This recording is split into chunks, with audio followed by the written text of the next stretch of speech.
ya kali la history. Naam, sisi ni wakali katika hizo kona. Hebu tuende ndani. Kitu nakita Bon Appetit. Aha. Zamani sana, mwanzoni mwa karne ya 17 huko Korea, alikopo mfalme mmoja, jina lake alikuwa anaitwa Mfalme Ingyeon ama King Ingyeon. Leo kuna binti moja jina lake alikuwa anaitwa Uyunji, alifanya makosa makubwa mno, na leo alikamatwa na askari wa kifalme, na sasa ilikuwa ni wakati ambapo mfalme alipaswa kutoa hukumu moja kwa moja kwa binti huyu. Picheni picha mpya mwaka 2025 ya mwezi huu hapa, The Quality Movie, na huyu wanamuita The Real Voice DJ Mafia.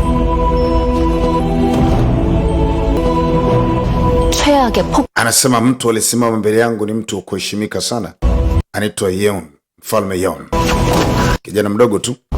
Sasa bibi akaletwa pale, wazee wanasema mheshimiwa, binti huyu apewa adhabu kali kwa kosa la kudhalilisha ufalme. Ili heshima ya ufalme irejee, basi hana budi binti huyu kupatiwa adhabu kali sana. Ni ombi la wazee ama ombi la viongozi wa shauri wa mfalme. Mfalme Yeon anashuka ili kumpatia bibi adhabu stahiki. Amefanya kosa gani? Ngoja tusikie.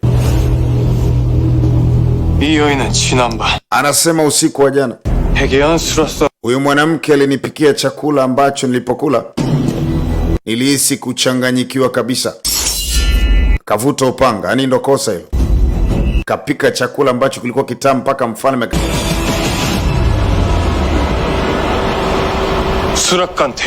nataka ni mpointi kwamba atakuwa mpishi bora na mpishi mkuu katika taifa letu. Hey, watu wanashangaa tena, yani mwanamke awe mpishi mkuu. Sasa bibi anaambia kuanzia leo utakuwa unanipikia mimi mfalme tu, na kama utafeli kunipikia mimi mfalme ukampikia mtu mwingine,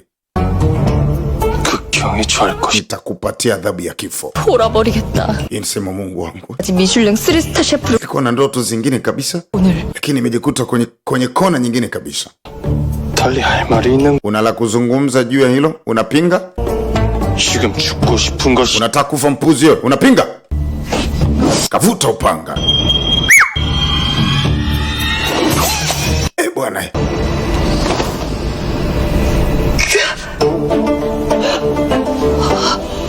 Binti anashangaa kamba imekatwa. 결국 나를 죽이려는 거겠. Anasema kama nitabisha mfalme ataniua, anajisemea moyoni.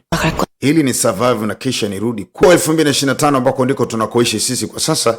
Bibi alishiriki mashindano ya wapishi bora duniani na zilipita nchi 4 tu. Uturuki, Korea, Fransa na nchi moja hivi. Na leo ilikuwa ni siku ya final. Nani atakayepika? Basi bibi akiwa anaitwa Yinjo, yeye alikuwa ni mpishi aliyeshinda na amekuja kuwakilisha Korea. Pambano hili lilifanyikia ndani ya Uturuki. Wakati bibi katika jitihada za kupika chakula, dakika ni 4 tu. Anasema samahani mkuu, kuna nini? Oui. Nini shida? Anasema mheshimiwa, jiko langu aliwaki. Dakika ni 4, jiko aliwaki. Dakika zisha hesabiwa na 4, chakula kipikwa na dakika 4, alafu kiwe kitamu. Finali wako 4 tu, nchi 4. 4 minutes avant la fin. Dakika 4 zimeshaanza kuhesabiwa. Sasa ni dakika 3 sekunde 57 zinazidi kushuka. Recevra une... Na atakayeshinda atapewa euro 100,000. Euros 100,000. Bibi akawaza plan B faster baada kuona jiko la umeme jiko la gesi limegoma. Kakumbuka kiberiti, kakumbuka kuni za kule nyumbani, akaamua kurudi kijijini. Naam, sasa ndani ya dakika 4 anaweza akapika chakula, akawasha jiko, akapika chakula. Nani anajua? Naam, bibi akafanya kitu cha ajabu, akachukua majani makavu yalikuwa pale. Majani makavu chap chap.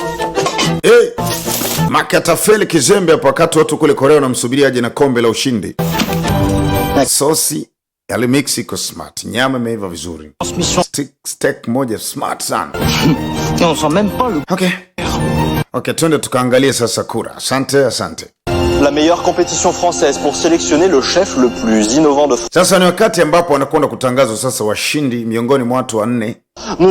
Nchi 4. Tunaangalia nchi moja chakula kilichokuwa bora. Somme de 100,000. Utapatiwa euro 100,000, lakini pia atakwenda kufanya kazi katika hoteli moja kubwa. Hiyo ni 7 Star Hotel. Atakuwa mpishi hapo mkuu. Mshahara ni mnono. Sasa ni wakati ambapo anatajwa mshindi. Yes, ili kufutafuta at least mambo yakae vizuri. Unaona sasa Basi bwana binti akaingia sasa kule washroom kwenye ndege. Ili kile kitabu kisharibike cha thamani. Alafu babake ni mtu ni profesa. Sasa kimesharibika, Mungu wangu. Kikao kimechanika. Baba ataniua mama yangu. Mamunbuk. Anaanza kusoma sara, kajikuta anavutiwa kusoma ile maandishi. Mamunbuk. Kutama mawe ya ajabu ajabu. Kupatwa kwa jua na mwezi kukao kuna kolea. Manake giza litatanda nyakati za mchana. Sasa nakuta maelezo mbalimbali kwenye ile kitabu, maandalizi ya mayai, kuandaa nyama, aina viungo. Peji moja ilikuwa imechana. Wabengsan. Lazima kuna kitu cha maana kilikuwa kimeandikwa hapa. Anyway, ni usu sana. Mtu ya kipeji nyingine amejikuta tu. Kumbe imechafuka hapa. Yaani amejikuta tu binti iko busy na kile kitabu na kiseti kikae vizuri.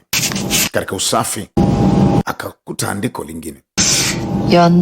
연모하는 mpenzi wangu, 언제인가 najua utakaposoma siku moja kitabu hichi, 나의 곁에 pengine waweza kurejea upande wangu au ukaja kwangu tena kama ilivyokuwa awali. What the nini? Akajua hizi novo tu, yani hizi ya DC na mashairi ya Kikorea. Wakati huo kupatwa kwa jua na mwezi kunakamilika, neti na giza linatawala kila kona. Basi mtikisiko ukatokea wa ajabu. Bibia anaanza kupiga kelele akiomba msaada. Jamani msaada, jamani msaada. Halo! Jamani nisaidieni. Sijui kama kuna mtu anamsikia, lakini binti yuko chooni kule anapiga kelele anaomba msaada. Jamani nisaidieni na kufa. Anahisi kama vile anapinduliwa. Maji yanamwagika. Ni kama vile ndege imepata ajali hivi, sijajua. Kile kitabu kikafunguka kwa namna kipekee. Afika kinatoa mwangaza fulani wa ajabu. Kitabu bibia anashangaa nini kinachokiona na ota ama ni aje. Maskini Mungu bibia oti, lakini kilichotokea ilikuwa ni ajabu, ni ajabu, ni ajabu kweli kweli. Basi bibia aka time travel, akasafiri kutoka karne ya 21 akaletwa kwenye karne ya 17, enzi ya zamani. Enzi ya zamani, karne ya 17. Dunia ina siri kubwa, aliyeyumba anaijua. Wewe ni mshiriki tu, inabidi uheshimu kila kitu. Naam, hii ni episodi ya kwanza katika kitu na kita Bon Appetite. Nataka nikulete katika episodi ya pili ili uweze kuenjoy zaidi. Wananitaga DJ Mafi, The Real Voice kama kawa, na hii ni mipango ya Full Respect Family. Naam, twende ndani zaidi.